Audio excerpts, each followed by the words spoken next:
Okay, hi everyone, welcome back.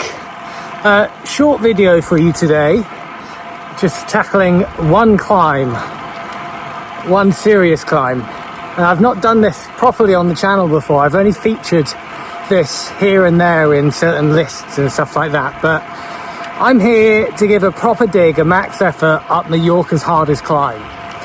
Now you might think that's Puigmajor or Sa Calobra, and you'd be wrong. It's called Sobremunt, and it's an absolute bastard. In total, from where I am now, we're probably going to go up to, I think, about 600 or 700 meters elevation, maybe not quite that much. But what we're actually concerned with is a section towards the top, for a couple of kilometers from where I am now, that's around 3 kilometers, and in that time it's going to bridge 374 meters at an average gradient of nearly 13%. Now, if that sounds heinous enough, well, we've actually got pinches in there of over 25% and huge stretches above 15 at least. Couple that with a road surface that would make the UK blush, let's put it that way. It's a bit of a dog's dinner, so this is going to be pretty tricky.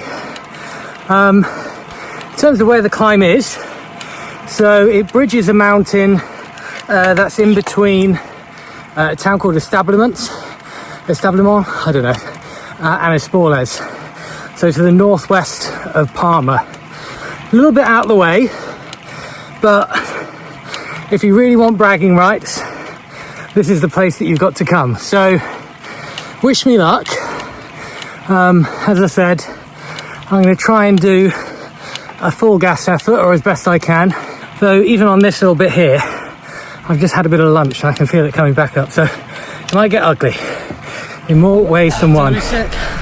Oh, and I will be putting my AirPods in, which for sticklers of the rules is technically not allowed here in Mallorca, but I've got a special exemption on account of doing a max effort up Sobremunt, so yeah, mind your own bloody business.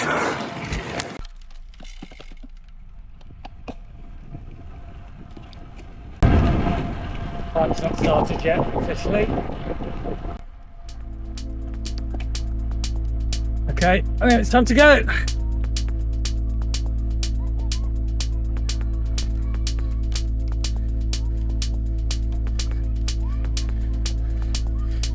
Let's not get too carried away.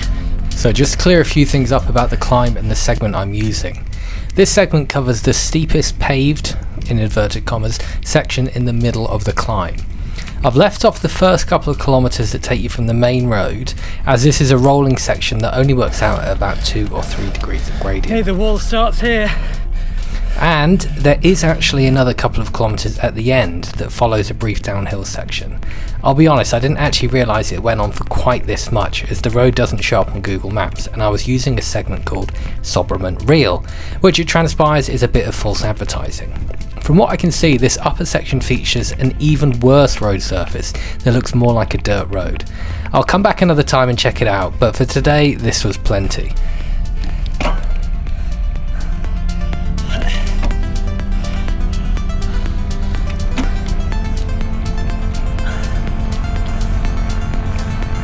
Oh, quite a bit to recover.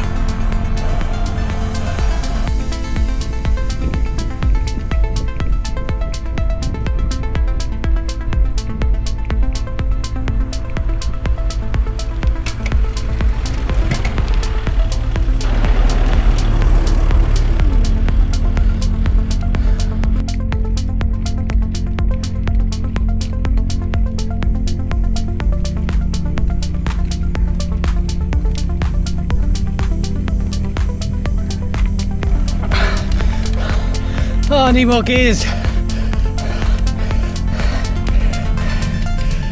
Maintaining any kind of rhythm on this climb is impossible without mountain bike or gravel gears. I've got a 50-34 chainring and an 11-34 cassette, and as you can see here, I'm doing close to 400 watts and still absolutely grinding at between 50 and 60 RPM in my easiest gear, and putting out any less than this is going to see me topple over. There are brief sections of respite where the gradient dips down to a more sociable level of between 8 and 12%, but this whole climb just feels like a VO2 max interval session. It's really gruesome stuff.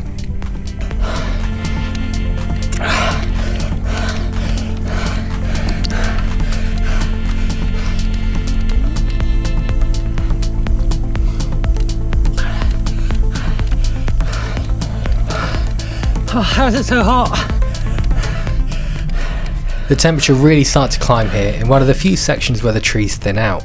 For most of the ascent you're wrapped in dense shade, which is welcome on hot days but leaves you with no views to distract from the effort.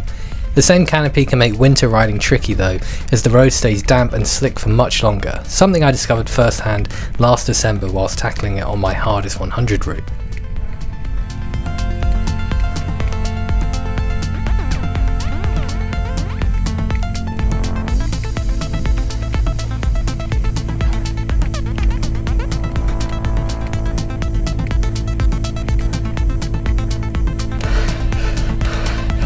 %, it said there.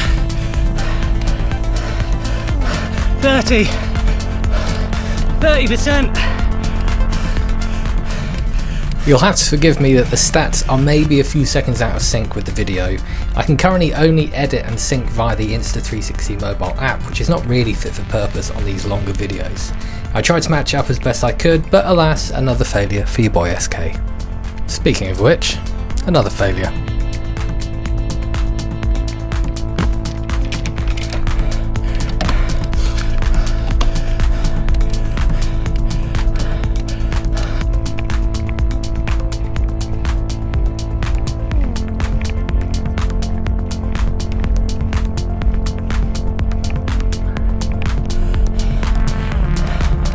I went out too hard.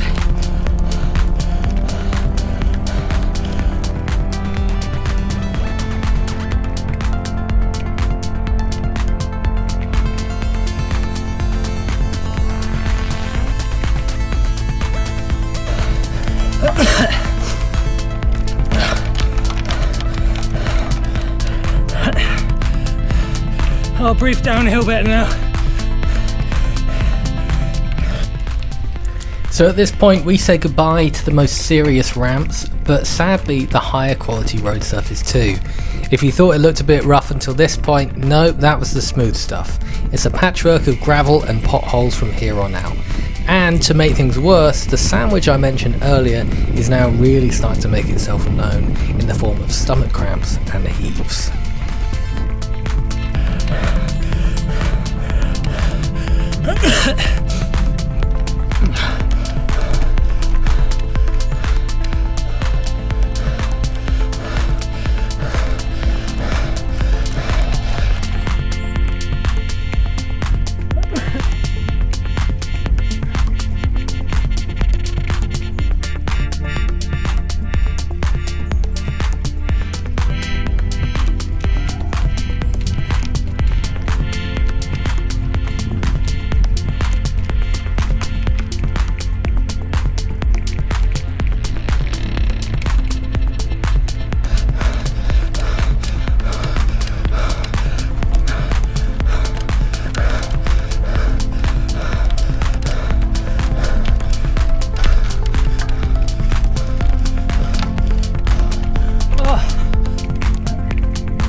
Oh my god, I want to stop.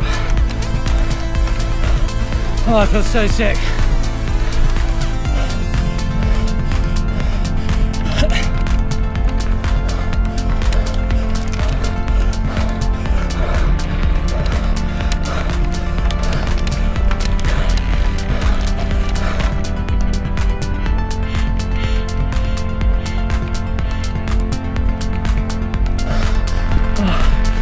I might be near the top.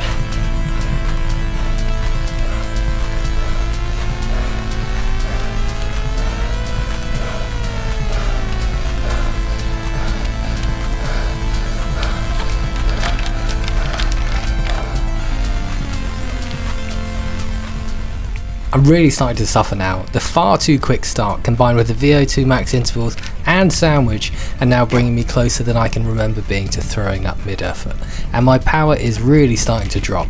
A rookie error on my part, it has to be said, but I'd finished a 4-hour guided tour only an hour before this and desperately needed some lunch.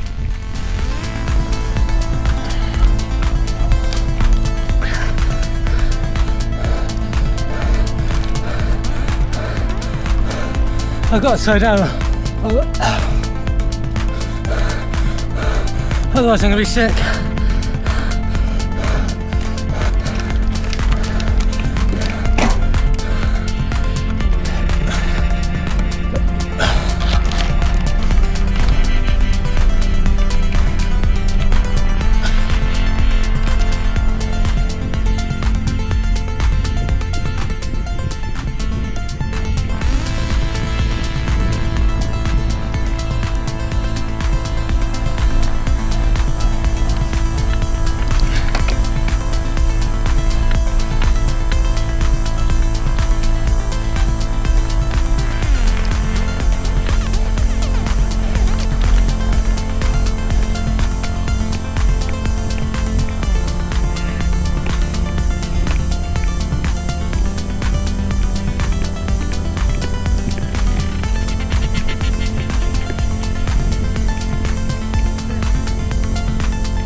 Well, that fucking sucked. Right, well, there we go. That was horrendous. Worse than I remember. Don't eat a sandwich before doing it. Like literally half an hour before. I was probably the closest I've ever been to throwing up during an effort. Don't know what the time was. I didn't have the segment up, which made it really hard. Didn't know when it was going to end. So much tougher than any of the others.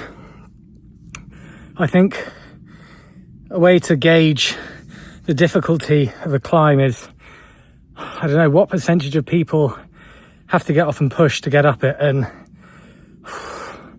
I think probably, I don't know, even 60-70% of like recreational cyclists are pushing up that.